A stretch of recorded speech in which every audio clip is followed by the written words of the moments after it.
Maksud saya itu tadi adik-adik yang men-shooting, kalau mau di-upload tolong yang mogok tadi diedit. Soalnya nanti Vespa yang mogok yang dibully Pak Anies juga. Pokoknya apapun yang terjadi di Jakarta ini semua salah Pak Anies. Padahal Vespanya mogok. Setelah sampai tadi saya tanya, itu Vespanya kok mogok Ustadz Somad? Itu businya busi untuk sepeda motor balap. Dia nggak bisa pelan. Yang naik Ustadz itu kan pelan. Astagfirullah Rabbal baraya. Tapi Masya Allah tabarakallah, luar biasa kesan. Sudah lama saya tidak naik Vespa, ini udah puluhan tahun. Ternyata kalau kita ikut anak muda itu luar biasa. Kita pun ikut muda. Saya sekarang ini rasa-rasa umur 24 aja sekarang. Masya Allah tabarakallah. Ternyata saya datang tidak diminta untuk peletakan batu pertama, tapi menyaksikan tanda tangan prasasti peresmian Masjid Cut Nyak-Din yang akan ditandatangani oleh Gubernur DKI Jakarta. Saya nggak apa-apa takbir karena udah siap. Saya berdiri di samping. Tadi fotonya udah diupload. Alhamdulillah. Pak Gubernur, Pak Komjen Pol, saya di samping. Yang lain-lain saya udah nggak lihat lagi. Kenapa masjid ini begitu hebat? Padahal kalau dilihat bangunannya biasa aja. Sempit, panasnya luar biasa. Tapi kenapa orang-orang hebat ini bisa datang kemari? Apa ceritanya?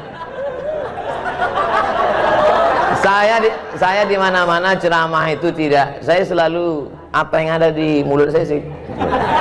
Saya penceramah yang tidak pandai sindir menyindir itu tidak. Bukan maksud saya AC ada semua. Ada lengkap. Coba lihat 16 derajat Celcius. Cuman memang ini masjid sudah, kalau bahasa Melayunya, over capacity. Ini kita ini kalau menurut WHO, World Health Organization, ini sudah di luar ambang batas kewajaran. Ini kita sedang berebut-rebut oksigen ini sekarang. Ternyata masjid ini dari namanya luar biasa. Bapak Ibu, saya di rumah ada menyimpan 10 pucuk rencong. Mulai dari besi kuningan sampai yang besi berkarat, sampai besi putih, sampai dari batu giok Aceh, yang terakhir dapat saya rencong dari emas. Setiap saya pakai itu selalu saya pegang, takut jatuh. Ada di rumah. Saya bangga punya rencong, saya pajang di lemari. Terakhir saya dapat berita, ternyata apa kata orang Aceh, rencong itu senjata perempuan.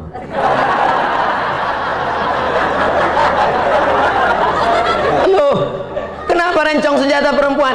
Karena itu membunuh dari jarak dekat. Perempuan Aceh memegang rencong. Ketika dia lihat ada yang membahayakan kehormatannya, harga dirinya, maka dia akan tusuk dari jarak dekat, mati dalam genggaman tangannya. Siapa dia? Cut Nyak-Din. Jadi masjid ini bukan sembarang nama. Jangan nanti ditanya orang, kamu sholat dari mana? Masjid. Masjid apa? Cut Nyak-Din. Apa filosofinya? Entah. Cut Nyak-Din adalah manusia perempuan luar biasa. Diasingkan dalam keadaan kena sakit malaria, dibuang dari kampung halamannya. Bagi dia lebih baik putih tulang daripada putih mata melihat tanah kelahirannya diambil oleh Belanda. Alhamdulillah Belanda sudah pulang semua karena teriakan bangsa Indonesia, takbir!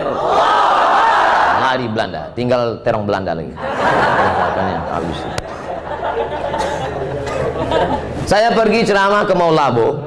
Di antara tokoh di Maulabo masih Aceh juga, namanya Teku Umar. Kalau Tengku itu ulama, kalau Teku itu bangsawan, bangsa yang hidup di awan. Teku Umar bangsawan. Ketika saya minum kopi di warung di depan Masjid Islamic Center, tertulis di situ gambar Teku Umar besar. Andai aku mati, maka aku mati syahid. Andai aku hidup besok pagi, aku masih bisa minum kopi. Ternyata mereka menghadapi hidup itu simpel, tidak ribet, tidak jelimet. Hidup itu biasa aja, guys. Jangan terlalu hidup ini dibuat payah. Andai aku mati malam ini, mati syahid. andai hidup besok pagi masih bisa minum kopi. Minum kopi. Hidup sudah pahit, jangan minum kopi pahit. Tapi jangan ditulis di baju kaos. Ini banyak anak muda dapat ide langsung tulis, hidup sudah pahit, jangan minum kopi pahit. Dipakai sholat berjamaah. Bahaya, teman di belakang yang senyum. Makanya kalau ke masjid jangan pakai baju yang bertulis-tulisan, polos aja seperti baju saya, baju Pak Anies. Kami tidak pernah bersepakat untuk satu warna.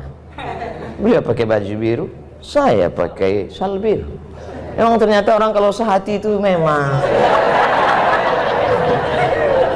Saudara yang dimuliakan Allah Subhanahu wa taala, apa kelebihan masjid ini? Namanya punya kelebihan, perjuangannya. Maka setiap orang yang sholat di sini mengambil prinsip perjuangan itu. Sedang perempuan saja tidak mau menyerah kepada Belanda, apalagi laki-laki. Kamu laki-laki apa perempuan? Gitu kalau jawab. Sekarang banyak juga laki-laki ini ketika ditanya, kalau laki-laki apa perempuan? Eka sebenarnya perempuan, terjebak di tubuh laki-laki. Kalau ada yang model-model begini, serahkan ke Pak Komjen Pol, serahkan ke Pak Polisi supaya dilatih dia gerak jalan. Memang awal-awalnya dia dilatih, dia karate biar bangkit semangat jantannya. Suruh dia lari, mungkin larinya, tapi kalau udah diikatkan di situ daging, suruh kejar anjing herder, insya Allah hilang bencongnya. Saudara yang dimuliakan Allah Subhanahu wa taala, kenapa dengan masjid Cunyadin? Ternyata masjid ini kecil tapi perjuangannya luar biasa. Disebutkan oleh Pak Gubernur tadi, kanan jalan, kiri jalan, depan jalan, belakang jalan. Tapi akal tak pernah putus untuk berpikir bagaimana membangun rumah Allah. Tidak bisa ke samping, harus ke atas. Makanya pertumbuhan itu ke atas, bukan ke samping. Ke atas. Tidak pernah putus asa. Ibu-ibu tadi semua di bawah. Mohon maaf Bapak Gubernur, Bapak Komjen Pol, ketika saya naik tadi agak terlambat di atas. Pak Gubernur minta saya duluan. Saya bilang Pak Gubernur duluan. Pak Komjen Pol, saya ini jelaskan supaya jangan sampai nanti ditulis Pak Gubernur mendahului Ustadz, kena lagi. Pak Gubernur tadi mau saya duluan, saya bilang Bapak duluan. Kemudian Pak Komjen Pol, saya bilang Pak Safrudin duluan. Kenapa Ustadz belakangan? Saya masih mau menase kepada ibu-ibu semua. Mereka di bawah menyaksikan kita dengan layar. Pak pengurus masjid, di bawah ada layar, mereka bisa lihat kita.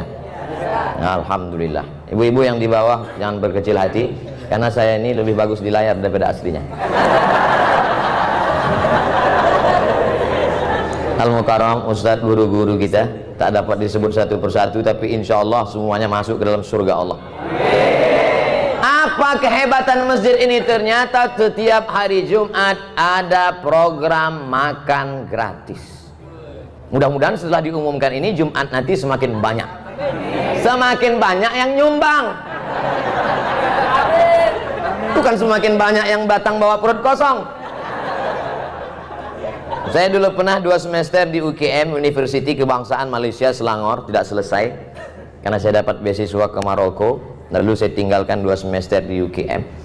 Kemarin saya pergi ke UKM, Ustaz Somad berapa lama di UKM? Saya bilang 2 semester. Ustaz kami angkat jadi alumni. Loh, saya nggak tamat, saya bilang. Peraturan baru 4 hari saja belajar sudah yang alumni.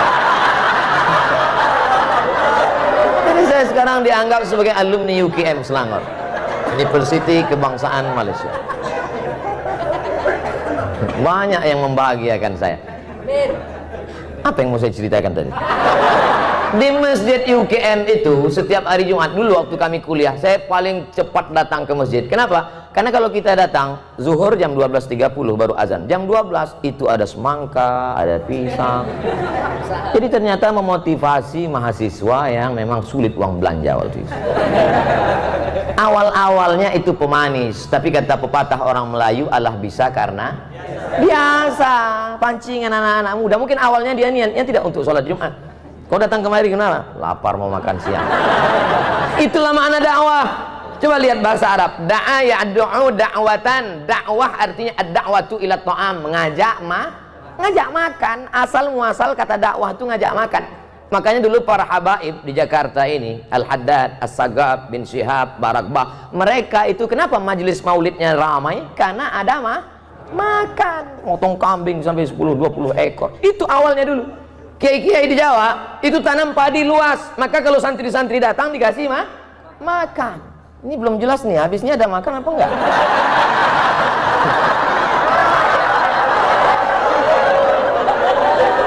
Makanya dakwah itu lembut. Gimana kalau ngundang orang makan? Lembut kan?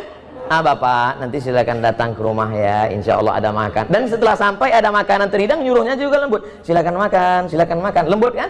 Kira-kira ada nggak orang nyuruh makan? Mana ada? Itulah asal muasal dakwah. Jadi dakwah dalam Islam itu, apa kata Nabi? Maukah kamu aku tunjukkan suatu amal, kalau kamu lakukan kamu akan berkasih sayang. Apa dia? Afsus salam, tebarkan salam.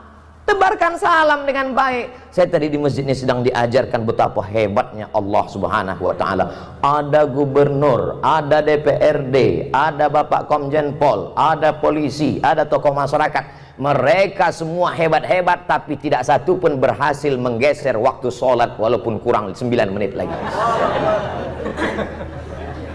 Apa kata pengurus? Menjelang azan maghrib, mari kita bersolawat. Salatullah, tengok belum juga.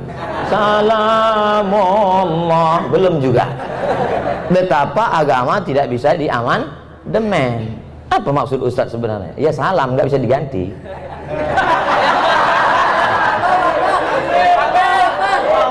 Kadang orang sulit nangkap isi ceramah saya.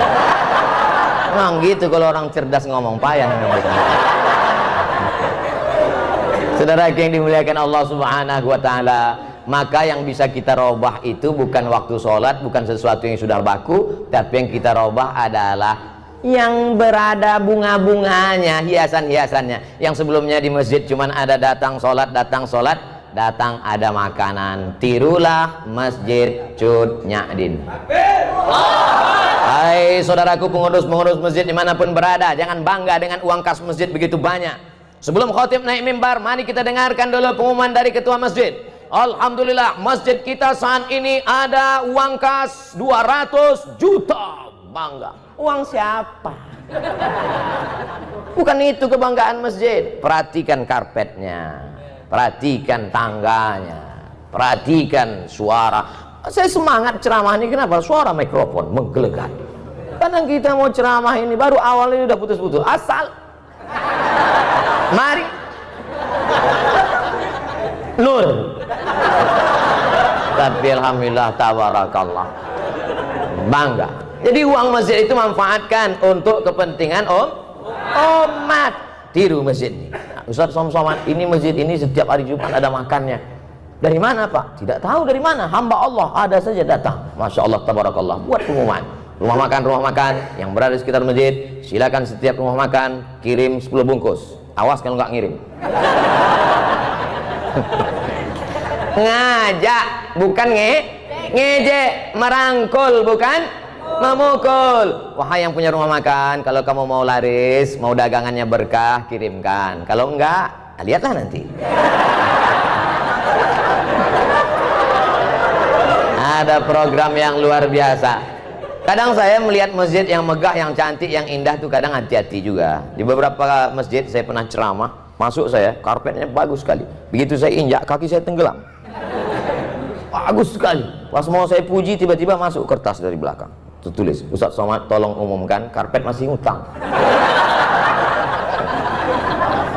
Tapi dari tadi Masjid Cut Nyadin, Masya Allah, tabarakallah, indah. Lampunya indah, kaligrafinya mantap, terang benderang. Kadang di beberapa masjid saya ceramah direkam gelap.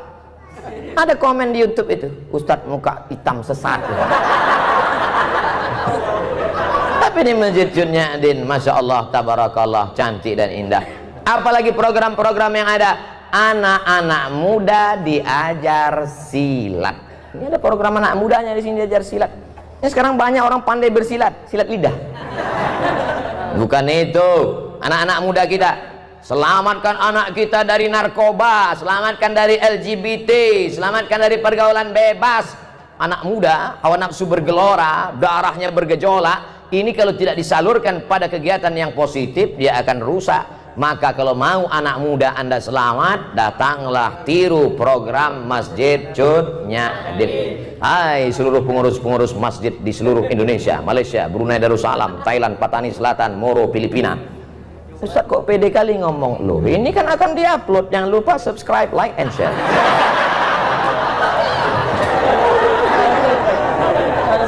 Mereka yang bingung gimana masjidnya. Mohon maaf, kita kadang berkecil hati di sebagian masjid itu. Maaf beribu maaf, ini tidak ada terjadi di Jakarta. Adapun Jakarta, Pak Wakil Ketua DMI tadi sudah ngasih tahu, masjid di Jakarta sholat subuhnya sudah seperti sholat Jumat. Kalau sudah sholat subuh seperti sholat Jumat, tak lama lagi Palestina akan merdeka. Dulu Palestina dibebaskan oleh Umar bin Khattab, Arab Quraisy.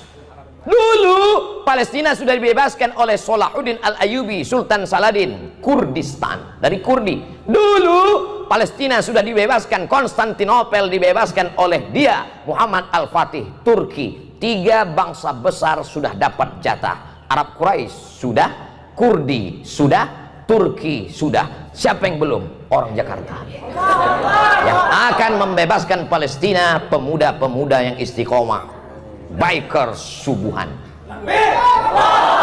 Tulis berikut ini pemasangan jaket kepada Ustadz Abdul Somad dari bikers subuhan.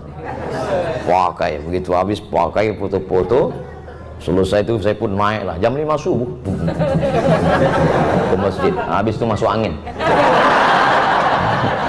Selesai dari masjid langsung ketuanya datang, mohon maaf Pak Ustadz, iya itu tolong jaketnya dibuka lagi, pokoknya untuk foto aja, nggak apa-apa, tapi kita tetap bangga. Kenapa? Yang ke masjid adalah anak-anakmu muda. Itu di Jakarta, di tempat lain menyedihkan. Yang ke masjid ini yang udah ya diintai-intai malaikat maut, mengingat mati. Masjid kita Masya Allah Tabarakallah tuh anak-anak muda berdiri. Anak muda, gimana anak muda ini bisa berdiri nggak dapat tempat? Masjid aja nggak bisa masuk, apalagi di sorga.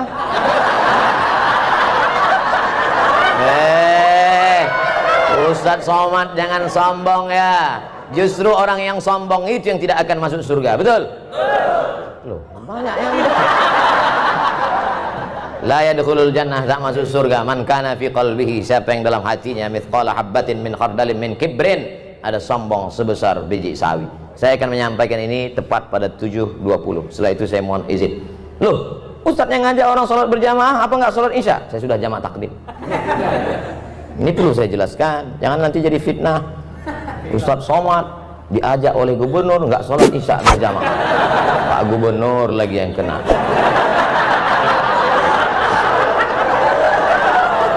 Saya mohon maaf Pak Gubernur, saya nggak bisa bela di sosmed karena saya pun babak belur juga. Tapi insya Allah kalau kita tidak ada dendam, tidak ada marah, semuanya enjoy, semua kritikan itu kita anggap sebagai cara orang untuk menunjukkan bahwa kita rendah di hadapan Allah Subhanahu wa Ta'ala. Saya kemana-mana kalau di Jakarta salaman, cium tangan. Orang Jakarta kalau di Sumatera cium sekali. Jakarta kalau di Riau, di tempat saya di Medan cium sekali. Jakarta cium auto reverse, tuk tuk tuk tuk tuk. Baju dicari, luar biasa sambutan orang Jakarta. Disambut, diberi kursi, ceramah, letak tinggi. Di sini aja saya ceramah berdiri.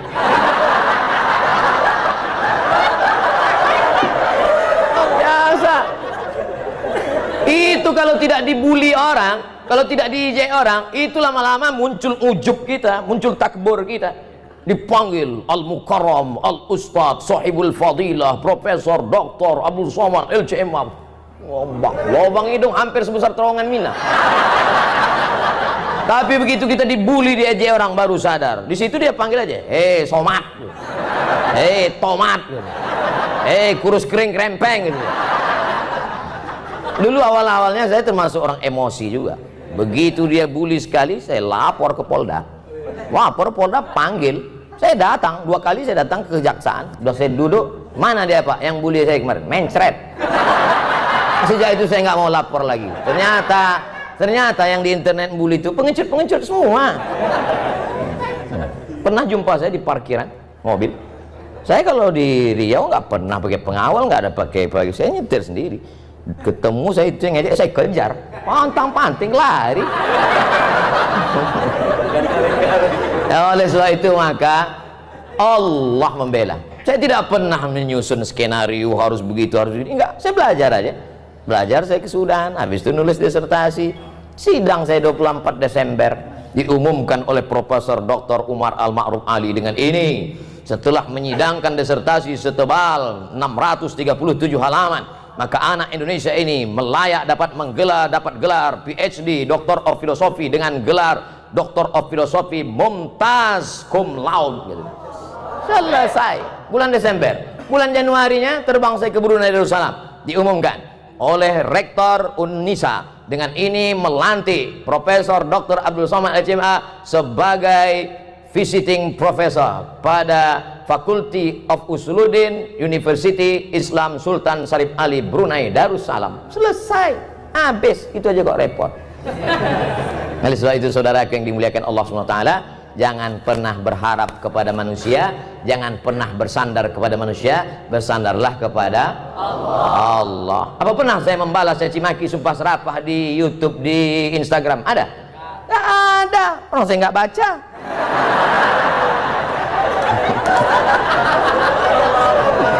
Saudara yang dimuliakan Allah SWT, apa gunanya ucapan kita iyyaka na'budu wa iyyaka nasta'in? Mungkin begitu cara Allah ingin menghapuskan dosa kita, mungkin begitu cara Allah ingin mengangkat derajat kita. Bayangkan, kita tidak pernah memikirkan dia sekalipun, tapi dia memikirkan kita 24 jam, siang malam dia berpikir gimana cara membuli, gimana cara membuli. Sementara kita nggak pernah mikirkan dia walau sedetik pun. Kasihan deh lu. Loh, kok jadi curhat jadinya? Saudara yang dimuliakan Allah Subhanahu wa taala, maka masjid itu yang dijual adalah programnya. Kalau sholat cuman masjid dipakai untuk cuman sholat Jumat, apa gunanya masjid? Allahu Akbar, Allahu Akbar. Kami pun mampir ke masjid. Saya diundang jam 4 subuh. Naik mobil dijemput, datang. Pas dengar suara azan, kami pun mampir. Ini udah dengar suara azan. Kami pun mampir. Rupanya azan handphone. Masjid dikunci. Masjid berikutnya kami mampir lagi, dikunci. Sampai saya terpikir, kenapa nggak mereka tulis aja di pintu itu, Masjid Al-Ikhlas, Jumat saja. Tempat tidak boleh disebutkan, menjaga kode etik jurnalistik. Sampai akhirnya kami lihat ada masjid yang buka, masjid rumah makan. Alhamdulillah kita bisa sholat subuh, sudah lewat 20 menit. Sampai di dalam masjid, lihat supir truk tidur semua. Bau ngences, bau air liur semua. Saya panggil tim ngomong sama resepsionis rumah makan itu, kasir ngomong. Apa ngomong sama dia Pak Ustadz? Kasih tahu ganti karpet itu, jangan biarkan orang tidur di masjid, bau masjid kotor. Kenapa nggak Ustadz yang ngomong? Badan dia tegap. Kita cari tim yang tegap. Satu tim ngomong, Pak, itu masjid rumah Allah, kenapa dibiarkan karpetnya kotor? Kenapa dibiarkan orang-orang tidur di sana? Itu bukan tempat buang najis kotoran, itu adalah rumah Allah. Baik Pak, iya kami akan ganti. Kebetulan tim kita ini tegap, besar, kumisnya melintang. Kalau kau punya jabatan, kau punya kekuasaan, kau punya otot yang tegap, pakailah untuk menolong rumah Allah Subhanahu wa ta'ala. Ustaz Abdul Somad suaranya aja besar. Banyak orang mengatakan, apa itu Ustaz Somad itu Ustaz keras? Suaranya, hatinya lembut, selembut sutra. Kalau tak percaya, belahlah dadaku. Saudara yang dimuliakan Allah Subhanahu wa ta'ala, maka apapun yang kita punya, penyerahan plakat penghargaan kepada yang sudah memberikan hartanya untuk Masjid Cut Nyak. Kira-kira plakat itu dibawa mati nggak? Tidak. Lalu maksud Ustaz plakat itu untuk Ustaz aja? Enggak. Plakat itu letakkan di rumah, anak cucumu akan melihat, dia akan bertanya, papa, mama, itu apa? Plakat.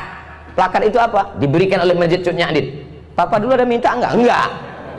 Untuk apa? Supaya mendidik mereka. Seringkali kita berkata bersedekahlah. Papa udah sedekah? Belum. Tapi ini langsung bersedekah dengan pemberian. Bapak mungkin tidak penceramah, Bapak mungkin tidak populer, Bapak mungkin tidak punya follower seperti yang dikatakan pembawa acara tadi 1 juta. Itu yang ada perlu saya luruskan itu. Dulu setahun yang lalu 9 juta follower. Hilang. Sekarang yang baru ini 2,6.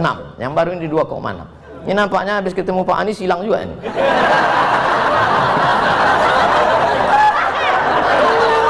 Lagi yang dimuliakan Allah SWT. Makanya harus follow. Udah follow atau belum? Artinya apa? Bahwa pendidikan itu bukan hanya ucapan kata-kata yang diuntai begitu indah, tapi langsung action. Jangan sampai NATO, no action, talking only. Sesuatu ada actionnya. Alhamdulillah, masjid cantik, kaligrafinya, masya Allah, tabarakallah. Setiap orang masuk kemari pasti semuanya berdecak kagum melihat lampunya, macam lihat kucing. Wabtaghi fima atakallahu daral akhirah. Carilah persiapanmu untuk akhirat. Salat tahajud semalam suntuk, silakan. Mau berinfak, berzakat, bersedekah, habis harta, silakan. Wala tansa nasibaka minad dunya. Jangan lupa hidupmu di dunia. Saya tidak mau setelah peresmian masjid ini semuanya di masjid. Bapak nggak cari nafkah akhirat. Istrinya ngutang di warung. Wabtaghi fima atakallahu daral akhirah. Cari persiapan untuk negeri akhirat. Silakan tahajud sepanjang malam.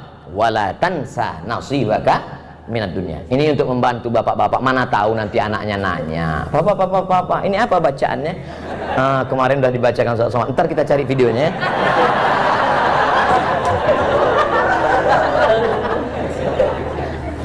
Yang punya masalah dalam hidup, hidup adalah tempat masalah. Berani hidup, berani menghadapi masalah. Takut hidup, jangan. Wa may yattaqillaha yaj'al lahu makhraja. Siapa yang bertakwa kepada Allah, maka Allah akan berikan dia makhraja, solusi terhadap masalah yang dia hidup. Apapun masalah hidupmu, kuncinya satu, takut kepada Allah. Ini sekarang orang takutnya bukan sama Allah. Ayyalas salah. Iya Pak. Kalau atasannya yang manggil, ya Pak, sebentar Pak. Oke Pak, iya Pak. Datang jam 7 ya, 6.30 sudah duduk. Tapi kalau panggilan Allah, hayyalas salat, tetap. Ente enggak ke masjid? Waktu panjang, brother.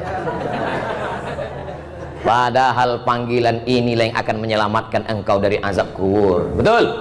Panggilan inilah yang melapangkan alam barzahmu. Maka sebelum salam kau katakan, Allahumma inni a'udzubika min azabi jahannam, wa min azabil qabri, wa min fitnatil mahya wal mamat, wa min syarri fitnatil masihid Dajjal. Itu yang menyelamatkan engkau di hadapan Allah. Inna awwala ma yuhasabu bihil 'abdu yaumal qiyamah. Yang pertama kali dihisab, dihitung, dikira pada hari kiamat nanti salatuhu. Malaikat tidak akan tanya, dulu kau sempat jadi kepala dinas, kepala badan, kepala kantor.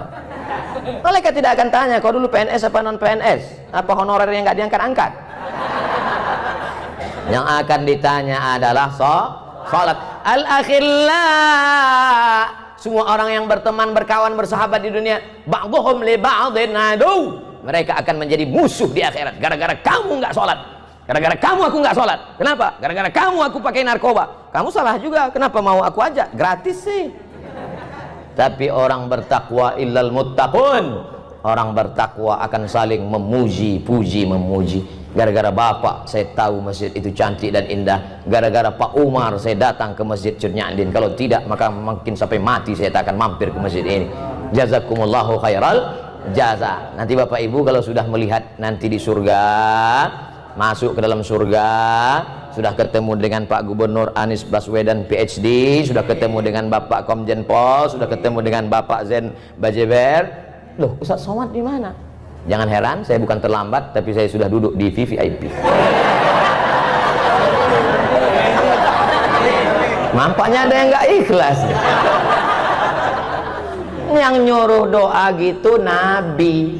Apa kata Nabi? Idza sa'altumullaha fas'aluhul firdaus. Kalau minta surga, mintalah surga Jannatul Firdaus. Tapi nggak semua orang pede minta Jannatul Firdaus.